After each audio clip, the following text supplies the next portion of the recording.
Hello and welcome you all. We are studying origin and evolution of life, and in this video we are going to study one of the theory of organic evolution, and that is Darwinism. The theory is given by Charles Darwin, जो कि एक naturalist थे.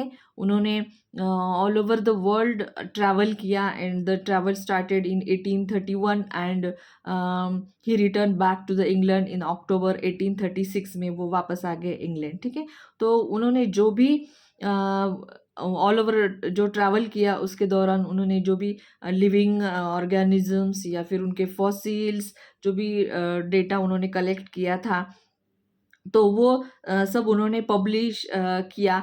And in the book the origin of species by natural selection, ये book में उन्होंने 1859 में ये सब डेटा उन्होंने क्या किया, पब्लिश किया.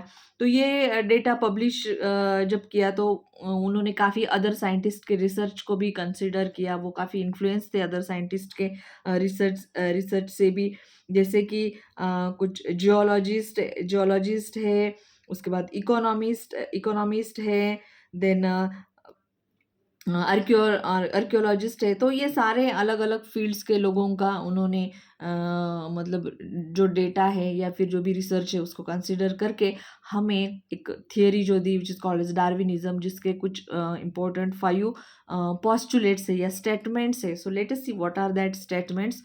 So first is the overproduction, or which is also called as a prodigality of a nature. तो क्या है इसका मीनिंग?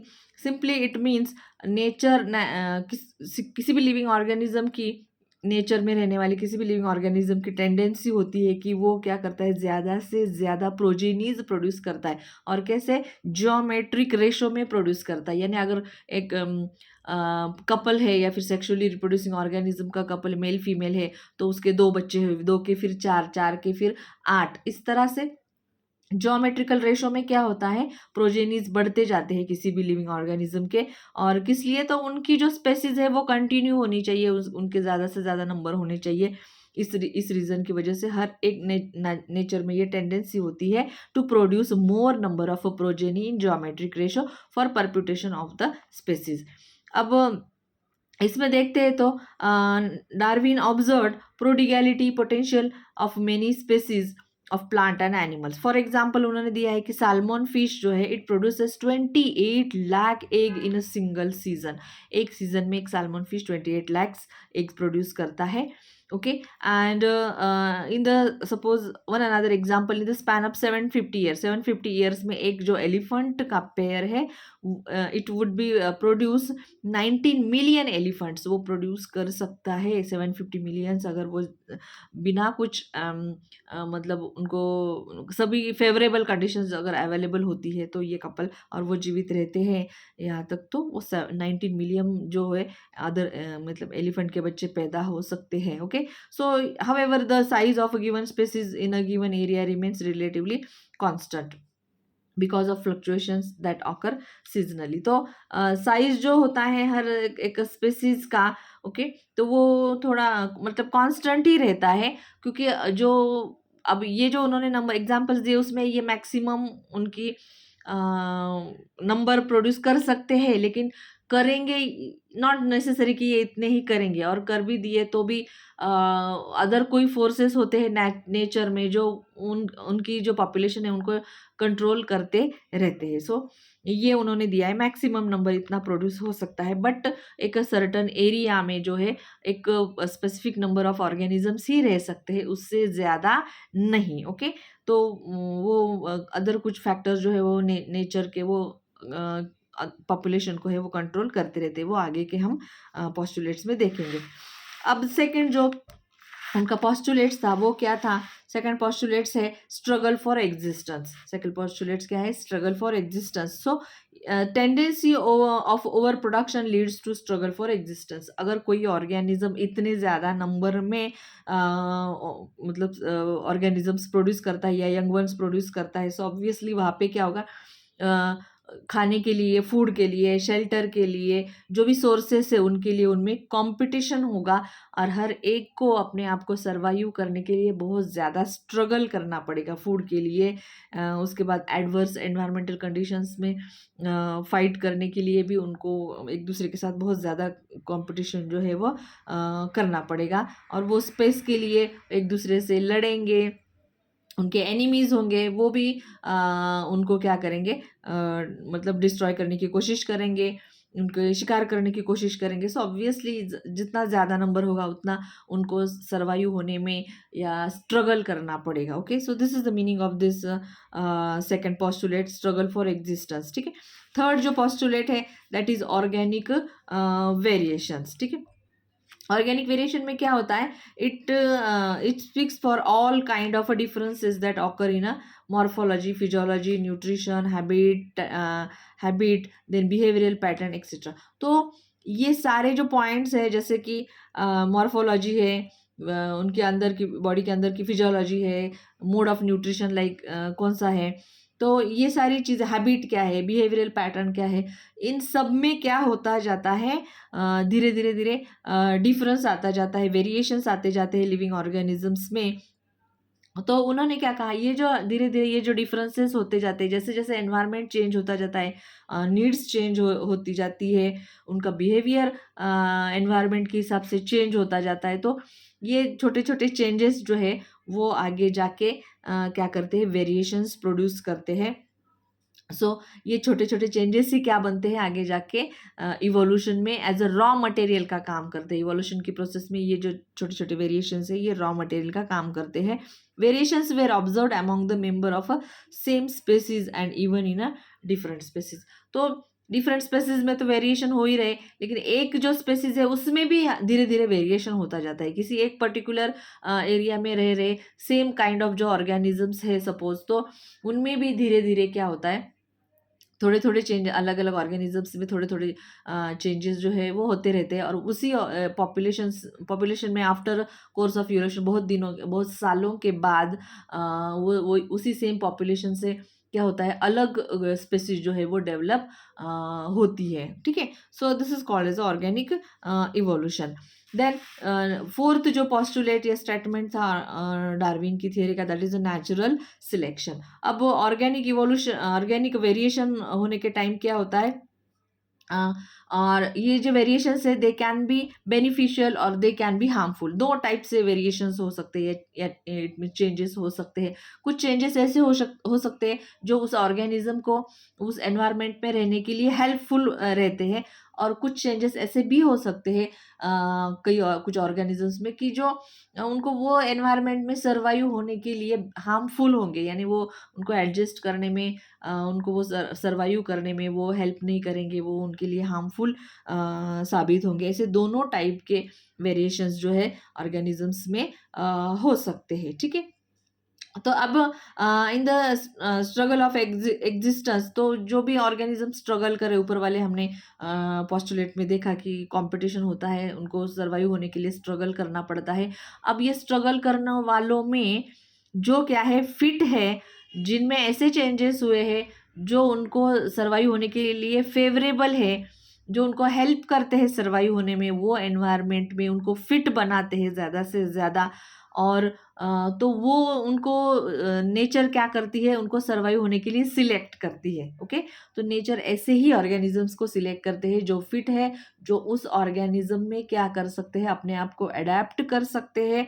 तो ऐसे चेंजेस जिनमें हुए हैं उनको ही नेचर क्या करती है, सर्वाइव होने के लिए सिलेक्ट करती है। ओके, और जिन ऑर्गेनिजम्स में क्या होता है, अनफेवरेबल वेरिएशंस होते हैं, यानी वो ऑर्गेनिजम्स में जो चेंजेस हुए वो हार्मफुल चेंजेस हुए, वो चेंजेस उनको सर्वाइव होने में हेल्प नहीं कर रहे, उनको डिफिकल्टीज आ रही है सर्वाइव होने में। तो ऐसे ऑर्गेनिजम्स धीरे धीरे क्या हो जाते हैं, पेरिश हो जाते हैं, डिस्ट्रॉय हो जाती है, यानी नेचर उनको सिलेक्ट नहीं करती है। Okay, so according to Darwin, the principle by which useful variations are preserved by nature is called natural selection. So जो डार्विन है उनका ये कहना है कि जो यूज़फुल वेरिएशन है, जो हेल्प करते हैं ऑर्गेनिज्म को सर्वाइव होने में, तो वो वेरिएशंस उनमें प्रिजर्व होते जाते हैं, यानी वो वेरिएशंस आगे की जनरेशंस में भी क्या हो जाते हैं, पास होते जाते हैं। तो ये जो फिनोमेनॉन है कि जिसके थ्रू वो वेरिएशंस प्रिजर्व किए जाते हैं, उसको क्या कहा है उन्होंने, नेचुरल सिलेक्शन कहा है। यानी नेचर ऐसे ही ऑर्गेनिजम्स को सर्वाइव करने में हेल्प करती है जिनमें फेवरेबल चेंजेस हुए हैं, जो नेचर के साथ एडजस्ट करते हैं। Okay, then H Spencer named this process is called as a survival of fittest. So H Spencer इन्होंने इसी जो प्रोसेस है उसको सर्वाइवल ऑफ फिटेस्ट, यानी जो फिट है वो सर्वाइव हो सकता है, ऐसा उन्होंने कहा है। Now let us move towards the fifth postulate of this theory, origin of a new species, which is called as a speciation. तो एज हमने कहा है कि जो फेवरेबल वेरिएशंस होते हैं, यूजफुल वेरिएशंस होते हैं, वो प्रिजर्व होते जाते हैं एंड फिर वो आगे की जनरेशन में ट्रांसमिट भी होते हैं। तो इसी से रिलेटेड ये पोस्टुलेट है, as the favourable variations are transmitted from generation to generation. तो एक जनरेशन से दूसरे जनरेशन में ये फेवरेबल चेंजेस जो है वो आगे पास किए जाते हैं, ट्रांसमिट किए जाते हैं आगे नेक्स्ट की सक्सेसिव जनरेशन्स में, और आगे की जनरेशन्स और ज़्यादा बेटर तरीके से अडेप्ट होती जाती है, एनवायरनमेंट के साथ एडजस्ट होती जाती है, और उनका सर्वाइवल बढ़ता है, वो फिट होते जाते हैं और ज़्यादा से ज़्यादा, और gradually these adaptations with few new modifications become fixed in a life cycle. और धीरे धीरे ये जो एडेप्टेशन उनमें हुआ है वो और अच्छी तरह से फिक्स होता जाता है, उसमें और अच्छे से मॉडिफिकेशन होता जाता है, वो फिक्स होता जाता है, और आगे की जनरेशन्स में वो ऐसे ही आगे ट्रांसमिट किया जाता है। और ये जो धीरे धीरे फिक्स होता गया और उसमें थोड़े से चेंज मॉडिफिकेशंस होते गए, तो आफ्टर फ्यू जनरेशंस, कुछ जनरेशंस के बाद जो न्यू वाले ऑर्गेनिजम्स है वो काफ़ी अडेप्टेड, काफ़ी थोड़े से मतलब उनके वेरिएशंस कुछ ज़्यादा ही हो जाते हैं उनमें, तो वो एक अलग से स्पीसीज बन जाते हैं। जो पहले जहाँ से शुरू हुआ था एक्चुअली, जो वेरिएशन जो शुरू हुआ था वो जो बेनिफिशियल जो कई वेरिएशन है वो जहाँ से शुरू हुआ था, उसके कई जनरेशन्स बाद उसमें धीरे धीरे धीरे मॉडिफिकेशन होता जाता है, और आफ्टर सेवरल जनरेशन्स वो मॉडिफिकेशंस इतना ज़्यादा हो जाता है कि जो एकदम पहले वाले थे वो और ये जो नए वाले थे वो, उनमें काफ़ी डिफरेंसेस दिखाई देते हैं, तो वो नए वाले एक नई स्पेसीज कहलाते हैं। ओके, और it means finally new species is given rise. Okay, या फिर finally giving rise to a new species. तो ये हो गए 5 different postulates of a Darwin's theory. Now there are क्या क्या इंक्लूड है एविडेंसेस, इसमें कौन कौन से एविडेंसेस है जो प्रूव करते हैं that Darwin's theory is true. तो वो एविडेंस में एक तो एग्जांपल है लॉन्ग नेक जिराफ। तो उनको क्या कहा था, इवोल्यूशन ऑफ आज के जो लॉन्ग नेक जिराफ है उनको, वो पहले लॉन्ग नेक नहीं थे एक्चुअली। ओके, तो वो क्या तो पहले उनको क्या करना, जब नेक छोटी थी तो उनको ऐसे ऊंचा कर करके जो प्लांट्स के टॉल जो ट्रीज थे उनके लीव्स उनको खाने पड़ते थे। जो वुडी क्लाइंबर्स थे उनको खाने के लिए उनको ऐसे उनकी जो नेक है उनको ऊपर ऊंची करनी पड़ती थी, क्योंकि तब उनकी नेक इतनी ऊंची नहीं थी।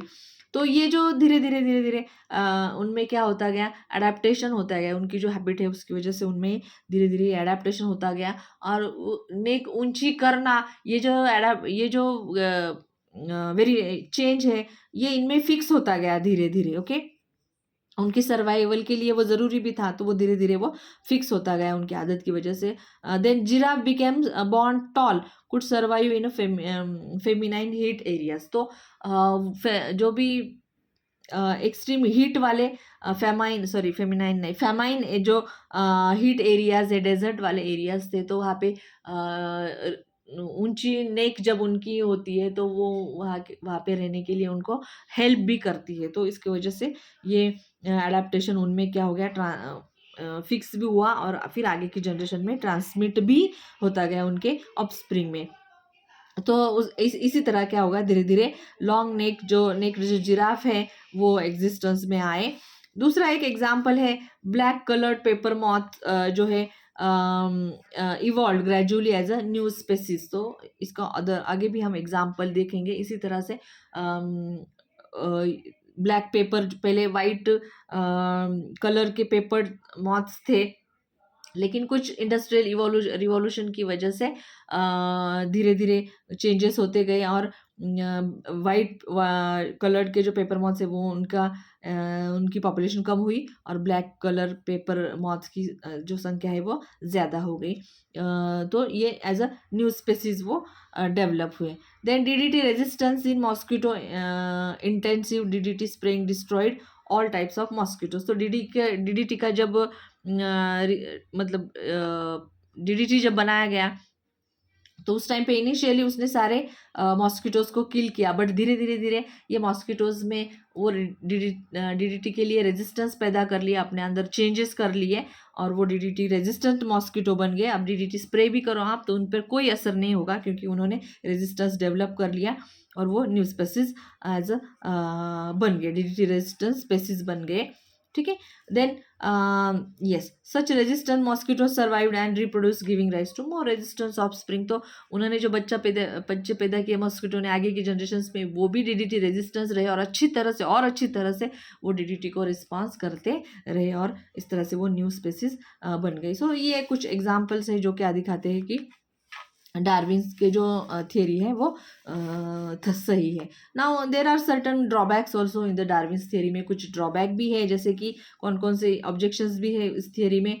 सो Darwin considered minute fluctuations as principle factors, यानी अगर कोई छोटे छोटे भी वेरिएशंस हुए हैं तो भी डार्विन ने उनको क्या कहा, एज अ प्रिंसिपल फैक्टर कह के कि जो वेरिएशंस एक्चुअली ट्रांसमिट नहीं होते हैं, जो एक्वायर्ड भी हो सकते हैं, जो आगे की जनरेशन में ट्रांसमिट नहीं होते हैं, उनको भी डार्विन ने क्या किया, तो इसमें वेरिएशन उनको प्रिंसिपल वेरिएशन या फिर प्रिंसिपल फैक्टर कंसिडर किया कि उन्होंने कहा कि नहीं ये तो ट्रांसमिट ही होते हैं आगे की जनरेशन्स में। लेकिन ऐसा नहीं होता है, हर बार ऐसा नहीं होता है। जो छोटे छोटे वेरिएशन है वो एवरी टाइम वो आगे ट्रांसफ़र होंगे ही, इट इज़ नॉट नेसेसरी। ठीक है। सो और दूसरा ऑब्जेक्शन क्या है, he also did not distinguish somatic and germinal variation. तो हमने कहा कि जो वेरिएशंस अगर जेनेटिक लेवल पर है, जर्म प्लाज्म में अगर चेंजेस होते तो वही चेंजेस क्या होते हैं आगे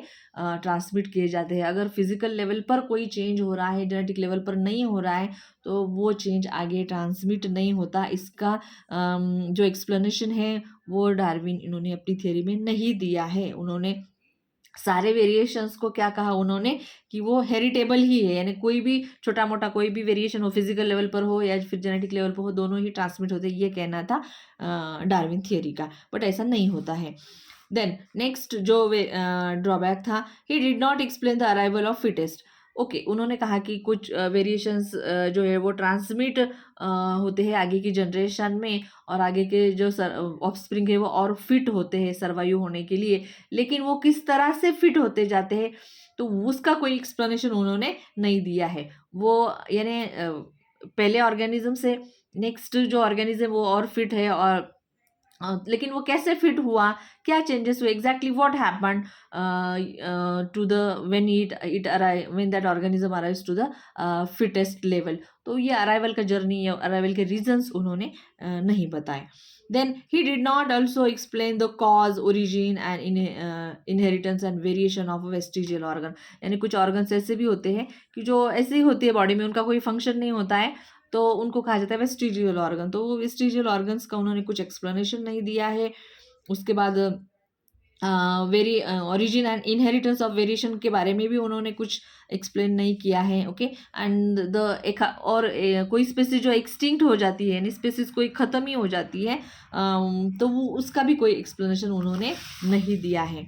और एक लास्ट इधर क्या बोलेंगे हम, ड्रॉबैक दिया है ये थियरी का, that is according to natural selection new species are form by gradual accumulation of useful variations. Okay, तो ये नेचुरल सिलेक्शन यानी डार्विन इनकी थियरी का कहना है कि न्यू स्पीसीज जो है उसमें धीरे धीरे वेरिएशंस एक्यूमुलेट होते जाते हैं और फिर यूजफुल वेरिएशंस एक्यूमुलेट होते जाते हैं और न्यू स्पीसीज जो है वो फॉर्म होती है।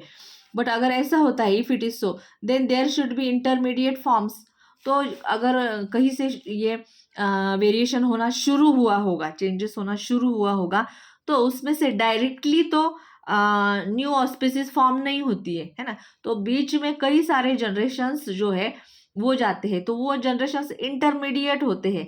उनमें जब से शुरू हुआ तो इंटरमीडिएट कुछ स्पीसीज ऐसे उनमें उनमें थोड़े बहुत चेंजेस हुए होंगे, तो वो इंटरमीडिएट का कुछ भी एक्सप्लेनेशन इन्होंने नहीं दिया है। उन्होंने डायरेक्टली जो जहाँ से शुरू हुआ वेरिएशन, वहाँ से लेके काफ़ी सारे जनरेशंस के बाद जो न्यू स्पेसीज़ हुई है, उनके बारे में बताया है। पहले जहाँ से शुरू हुई और जहाँ पे न्यू स्पेसीज़ फॉर्म हुई, वहाँ उन दोनों का एक्सप्लेनेशन दिया है। लेकिन जो बीच वाले थे इंटरमीडिएट, उनमें थोड़े-थोड़े से चेंजेस थे। कंप्लीट तो नई न्यू स्पेसीज़ नहीं थी, बट थोड़े चेंजेस हुए थे। उसका उन्होंने कुछ एक्सप्लेनेशन इस थियरी में नहीं दिया है। Okay? Then also this theory could not explain the existence of a neutral flowers. तो जनरली नेचर में कुछ न्यूट्रल फ्लावर्स भी है, जो कि उनमें फॉर एग्जांपल ना तो मेल रिप्रोडक्टिव ऑर्गन होता है, ना तो फीमेल रिप्रोडक्टिव ऑर्गन होता है। सो वो न्यूट्रल फ्लावर्स का उन्होंने कुछ एक्सप्लेनेशन नहीं दिया है। एंड स्टेरिलिटी ऑफ हाइब्रिड्स का भी उन्होंने कुछ एक्सप्लेनेशन नहीं दिया है। जैसे डोंकी और हॉर्स जो है, इनके कॉम्बिनेशन से जो म्यूल डेवलप हुए थे, वो म्यूल्स जो है वो स्टराइल होते हैं, यानी वो आगे रिप्रोड्यूस नहीं हो सकते। तो इसका भी कुछ एक्सप्लेनेशन उन्होंने ये थियरी में नहीं दिया। तो ये सारे ड्रॉबैक्स है डार्विन्स थियरी के। Okay, so this is something about the theory of Darwin, and in the next video will talk about the mutation theory. Thank you for watching.